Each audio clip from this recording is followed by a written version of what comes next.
Здравейте и честита нова година от екипът на Delta Stock. Стартираме годината с нашата седмична поредица финансов обзор с мен, Пламен Тодоров, ръководител отдел обслужване на клиенти. Началото на годината изглежда турбулентно, което дава възможности за търговия, но както знаете, всяка търговия крие своите рискове. А сега нека разгледаме какво се случи през първата седмица от новата година. Да започваме. Финансовите пазари започнаха 2026 година с възходящ тон, като индексите в САЩ достигнаха нови върхове през първите дни от януари. След рекордни затваряния в Европа и силен старт на Уол Стрит, инвеститорите се насочиха към анализа на геополитически и макроикономически рискове, които могат да определят посоката на пазарите през годината. Една от ключовите геополитически теми през седмицата, разбира се, бе ситуацията в Венецуела и съобщенията за нови енергийни споразумения с Съединените щати. Тази новина предизвика значително движение на цените на петрола, което доведе до по-високи цени при суровия петрол и последващо влияние върху енергийните компании. Пазарните участници реагираха с колебания в цените на акциите в енергийния сектор,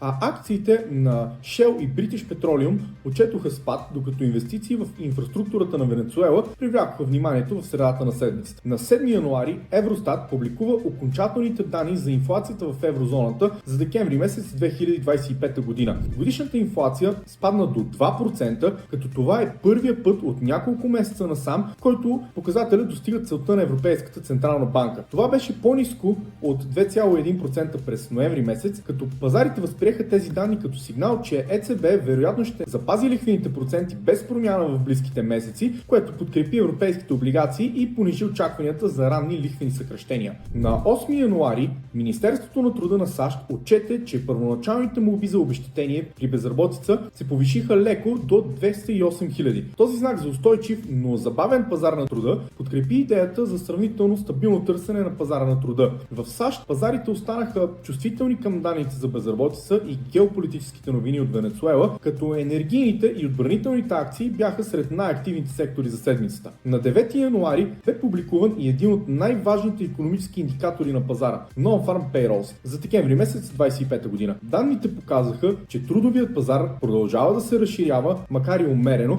с добавени приблизително 50 000 нови работни места през декември, което обаче е под очакванията на пазарните прогнози за около 60 000 нови работни места. Също така, безработицата падна леко до около 4,4%, което е по-ниско от прогнозите и показва устойчивост на пазара на труда, въпреки слабия растеж на заетостта. Реакциите на пазара бе смесена. Щатският долар остана стабилен, докато акциите първоначално показаха несигурност, тъй като данните може да поддържат очакванията за запазването на лихвените проценти през първото тримесечие от годината. Това бяха по-интересните новини на финансовите пазари за първата седмица от новата година. Аз ви благодаря за отделеното време и до следващия път.